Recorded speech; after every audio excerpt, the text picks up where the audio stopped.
It's morphin' time!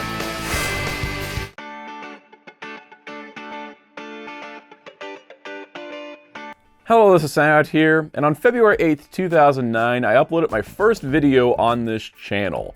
Now, over 1,000 videos and 14 years later, there may be some things that you may not know about me. And so for the occasion of the anniversary, here are 14 things you may not know about Soundout12. Now, these won't be trivial things like, did you know I own every Digivice that's been released? Because, well, I post that on Twitter a lot, or it shows up in videos. This also isn't going to be anything too personal, like I'm not going to be like, my social security number is, but more things like, fact number 1, I love comic books. I think everyone has seen the back wall of this in some video at some point. I love my DC, I love my Marvel stuff, and, well, here's the thing, I do love Marvel and DC, clearly, but a lot of my love for comics does come from indie comics. And I don't just mean licensed comics like IDW's Ninja Turtles or Boom Studios' Power Rangers. I do like other things such as Spawn or Invincible, but let's go with a less popular choice. Yes, in fact, my favorite comic book universe is probably Mike Mignola's Hellboy/BPRD universe. There's so much variety here, so many different stories of so many different styles and genres, and it's honestly one of the coolest collections of comic books, and as you can see, I have all the omnibus editions here. I love this universe of comics so much, and I wish it got better adaptations than it's gotten. Fact number 2. Despite the fact I love comic books and I love anime and Japanese storytelling, I don't actually read that much manga. So like, of course I read things like Gundam Thunderbolt, which I typically keep up with in print, and I read stuff through like the Shonen Jump amp, like I'm really caught up on Chainsaw Man at the moment, and I love more classic manga such as Devilman. And of course I go all out for something like Ghost in the Shell, where it got a 3-volume hardcover release and a special box set. But in general, I just don't actually read that much manga. I probably could finish the story of Naruto quicker in the manga, but I'm sitting through all 500 episodes of Shippuden, no matter how many years it takes me. Fact number 3, while I'm mostly an action figure guy, I actually do collect Funko Pops, or I did for a time. I haven't bought any in a while. I mean, there's a lot of these DC characters that don't have any other figures, like Black Orchid? I mean, who made a Funko Pop of Black Orchid? And to that point, I actually have a collection of statues. While some of these are action figures, like these Mafex Superman figures, or Mezco 112 figures, or SH Figuarts, I got a statue of Barry Allen Flash from New 52, I've got a DC Bombshell statue of Katana, the Kotobukiya Bushijo statue Katana, the Kotobukiya Bushijo She-Hulk, and Morrigan from Darkstalkers, as well as the Good Smile Company Zero Suit Samus, and I do own a couple play arts, that being of the variant Hawkman and the variant Wonder Woman, plus this Injustice statue from the Collector's Edition. So I actually do own quite a few statues, considering I'm mostly an action figure guy. So it's come up before, but I've actually not really talked about my music taste beyond I really like the band Man with a Mission.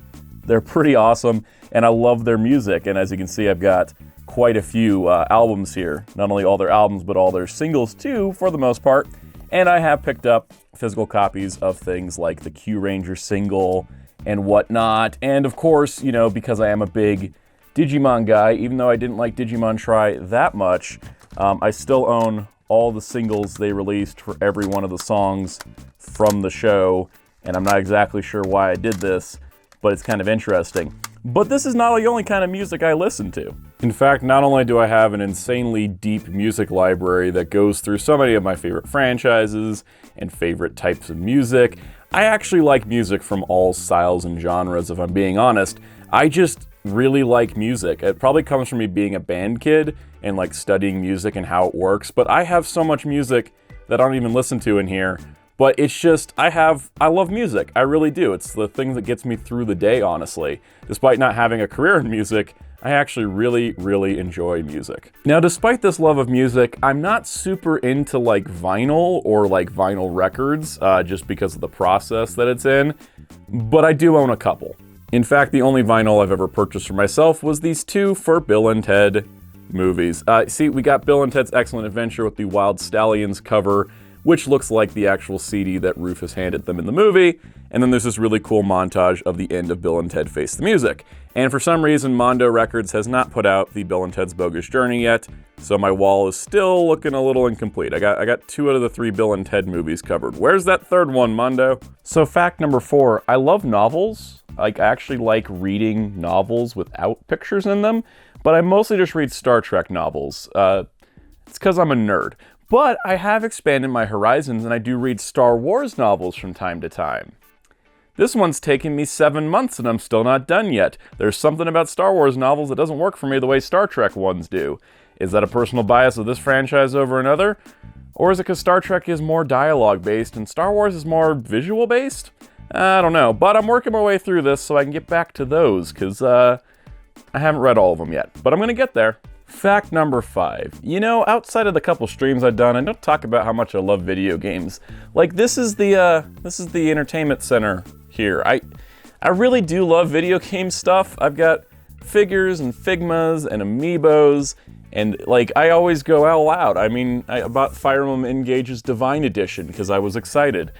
I probably spend more money on video games than I should for someone that doesn't actually talk about them in a professional sense, but I enjoy playing them, even if I don't always finish them. In fact, I got a completion ratio of like 40% of my games collection I've actually finished all the way through its main story.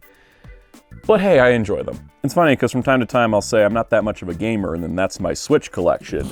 Or there's my PS3 that I still keep around, and I got the GameCube back there, and there's the PS4, and then I got a Switch OLED. I like gaming, I think. I should stop denying it. Fact number 6. While you know I like theme park toys because of how I reviewed them, do you guys know that anytime I'm planning a vacation at this point, I just want to go to theme parks on vacation? I don't really want to go anywhere else, to be honest. It's kind of just my jam. I like Universal, I like Disney. I like even going to Knott's Berry Farm. I'm mostly a California park guy, but like, you know, I'd rather go to theme parks than anywhere else. Fact number 7. I love the characters of Winnie the Pooh, and the fact that I realize that they represent different emotions in the human mind. For example, Piglet is anxiety, Eeyore is depression, Tigger is ADHD, Pooh is the forgetfulness. Fact number 8. I haven't watched most of what sits behind me. See, I spend a lot of time working on videos, and I cover a lot of Blu-rays and DVDs, but, well, let's see. I've only seen up through Ace, so I haven't watched Taro, Leo, the Ultraman, 80 Kids, or Zay-Earth yet. I've watched Tiga and Dinah, but not Gaia. I haven't watched Neos, Cosmos. We're currently watching Nexus, which is my second run. Haven't seen Max, haven't seen Superior 8 Ultra Brothers, Ultra 7X, Mega Monster Battles. That's just the Ultraman. We pan up here, we got a little bit better completion because it's like Gundam and Godzilla movies. I've seen all those. But then you pan down to the Sentai stuff, and it's like, well, I've seen that, and that, and that, and that, and that, and that, and that, and that, and not that, but that, not that, nor that. I should get better at watching the things I buy. That's the moral of the story here. Fact number 9. If a show is too long, I just won't watch it. If I wasn't previously, like, invested in it, for example, like Yu Yu Hakusho, you know, this is 114 episodes or something like that. I would not commit to that if I'd never seen it before and had, like, a childhood nostalgia thing. If I watch this on Toonami, I want to see how it ends. It's the only reason I'm going through 500 episodes of Naruto Shippuden, slowly but surely. But if a show is basically, like, over 100 episodes, I have to be already invested, or else I'm probably not even going to give it a chance. Fact number 10. I have loved Power Rangers my entire life, but there was a period of time where I wasn't watching the show. It was during Dino Thunder, SPD, and Mystic Force. Because in my area, I caught the beginning of Dino Thunder up until the part where Tommy became the Black Ranger, and then they just stopped airing it. And it wasn't until Toon Disney was airing it, and I eventually got Toon Disney, that I noticed Operation Overdrive was coming up, and that's when I decided to watch it again. That's where I caught reruns of SPD and Dino Thunder and Mystic Force, and was like, wow, these are great seasons. So we can actually attribute Toon Disney and Operation Overdrive to me being a huge Power Rangers fan to this day, because without that, I would have never picked up the franchise if it only aired on ABC Kids. Number 11. I say I'm a bigger Sonic fan than I am a Mario fan, but that doesn't mean I don't have Mario merch. In fact, Jax's World of Nintendo line was so great when it started, and we were getting Metroid and Star Fox and Zelda figures and Splatoon figures, and then it all just became the Mario show, and that's where I stopped collecting. But there's new Zelda and Metroid figures out there, so maybe I'll be popping back in. Also, as a side note, I say I'm a bigger Digimon fan than Pokemon because I only own some of the Pokemon figure arts and D-arts, where I own all of the Digimon ones. Fact number 12. This is my original D3 Digivice, which I had since I was a kid when it first came out, And I actually took this thing to Disney World when I was 6, because I knew that I'd be doing a lot of walking or something. I don't know why, but I remember having this, and I remember a battle going off right before going into a live performance of Bear in the Big Blue House. So anyway, from the early 2000s, remembering stuff like that, that's where I was. But yeah, this Digivice has been with me a long, long time. So number 13 is another Disney one, just because I feel like I don't talk about Disney as much as I do. My favorite Disney character of all time is Oswald the Lucky Rabbit.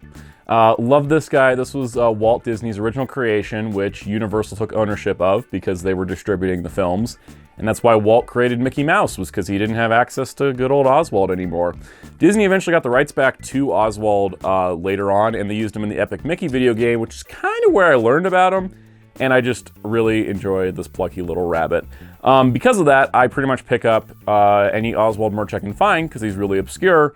And so, you know, here is a plush I got from the Disney parks.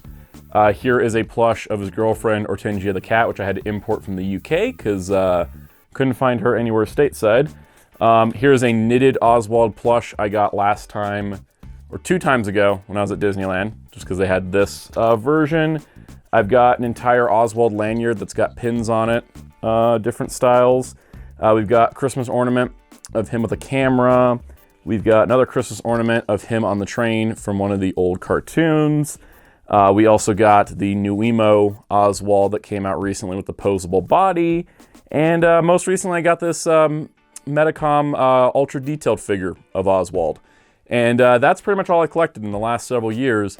And for the Disney 100th anniversary, it seems like Oswald's becoming the poster child for merchandise, because they did Mickey's 90th recently. So yeah, probably more Oswalds in my future. And number 14, how did I come up with the name Soundout? Well, way back when, I was joining a message board in about 2007 called Transformers World 2005. And that site's still around, and it's pretty well known within the Transformers fandom. But I created a username because I wanted to join the message boards. So I took the name Soundout from Soundwave, which was my first ever Transformer, this G1 Soundwave I got at a garage sale for $0.25 many, many, many years ago. That was my first Transformer, my favorite Transformer, Soundwave. And then I took my favorite movie Transformer, Blackout, because he turned into an H-53 helicopter, which my dad, who was in the Air Force, worked with those helicopters, and he actually knew the guy that was cast as the pilot hologram for Blackout in the film, because he was working on the movie with the actual helicopters. So that's how the name Soundout came together. Soundwave, Blackout, and then when I joined YouTube, I slapped a 12 on it, so that way YouTube would let me use it. You know, username stuff. And that's how Soundout12 was born. So that's it. That's all you're going to learn about me today. And thank you for joining on this special anniversary video. I like to do the anniversary videos as something different, something special, something out of the box, you could say. I don't like to do the same types of videos I do every other day of the year. So yeah, I hope you enjoyed it. And if you did, leave me a comment and tell me what you thought of it. Leave a like if you enjoyed it. Hit the subscribe button and the notification bell, because more videos are coming on the way. And thank you everybody for us reaching 15,000 subscribers. That is a huge milestone, and I appreciate each and every one of you out there who supported me, whether you start watching in 2009 or whether you start watching last week or today. If today's the first video you've seen, leave me a comment, I'd like to know. But if you enjoyed this, stay tuned, because there will definitely be more stuff on the channel, more of the usual stuff, of course, more Blu-rays, more toys, more everything that I normally do. You guys know by this point. Also check me out live streams Mondays at 5 p.m. Eastern if you haven't already. Those are fun, and you can learn little details about me, kind of like this video. People learned about Oswald on this past Monday's live stream, so check it out. Also be sure to follow me on Twitter, Instagram, and TikTok at Soundout12. Check out Hero Club at hero-club.com for reviews, interviews, and more. And my awesome graphic designer on Twitter at darkclaw643. And until next time, this is Soundout saying goodbye.